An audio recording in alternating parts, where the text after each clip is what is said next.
est-ce que tu es, Tika? Tika, tu sais que si t'étais là, tu pourrais m'aider, hein? Où est-ce que t'es? Oh, tu dors déjà.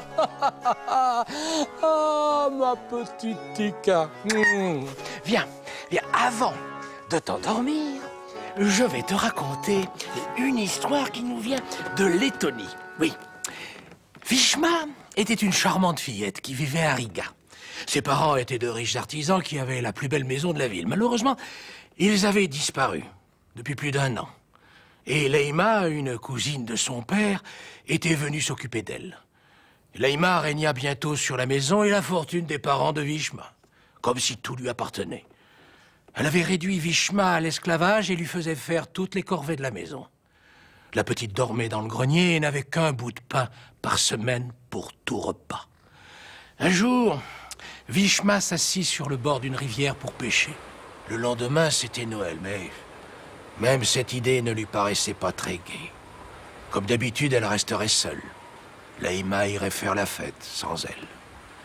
Mais soudain, sa ligne se tendit. Un poisson! Oh, la chance me sourit enfin. Ce soir, je vais pouvoir manger.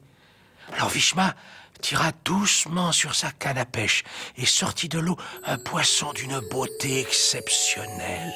Ses écailles brillaient de 1000 couleurs et dans le creux de la main, il était aussi doux qu'une caresse. Le petit poisson la fixa de ses yeux bleus. « Je t'en supplie, Vishma, laisse-moi repartir dans la rivière. »« Mais j'ai trop faim, » lui dit-elle. « Je ne peux pas te laisser t'en aller, je n'ai rien à manger, je suis désolée. » Alors, une grosse larme roula le long de la joue du poisson. « Laisse-moi regagner la rivière. Ma famille m'attend. S'il te plaît. » À l'évocation de sa famille, Vishma ne put résister et elle remit le poisson dans l'eau. Il se retourna alors et lui dit « Tu es généreuse, Vishma. Je suis la force de vie de cette rivière. La puissance de ses courants, la douceur de ses clapotis et la brillance infinie de ses reflets m'appartiennent.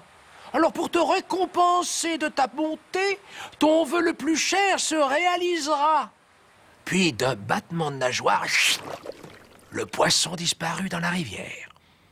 Son vœu le plus cher était sans doute de retrouver ses parents, mais Vishma n'y croyait plus. Elle rentra chez elle et se retrouva encore seule. Elle s'installa à la fenêtre, perdue dans ses rêves, lorsque tout à coup, une lueur étrange attira son attention. Vishma sortit dans le noir et marcha longtemps en direction de cette lumière. Au bout d'1 heure, elle arriva devant une grotte dont l'entrée était bouchée par un amas de pierres. Vishma attrapa une première pierre, puis, poussée par une force mystérieuse, elle réussit à en dégager l'entrée, s'y avança prudemment et aperçut, tout au fond de la grotte, ses parents qui semblaient dormir. Alors, dans une infinie douceur, elle se blottit contre eux en pleurant, et dans la chaleur de son câlin, les parents de Vishma se réveillèrent. En regagnant leur maison, ses parents lui révélèrent que c'était Leïma qui les avait enfermés dans cette grotte. Quand ils arrivèrent, Leïma était là.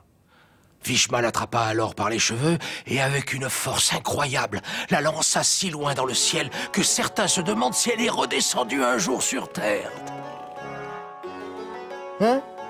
Mais nous, on va pas regarder le ciel toute la nuit, hein? Sinon, que diraient les petits-enfants de Lettonie? Ils n'auraient jamais leur cadeau. Allez, viens. Viens, toi, tu as sommeil, tu vas faire dodo. Mais moi, je vais continuer à travailler. Allez, tiens là.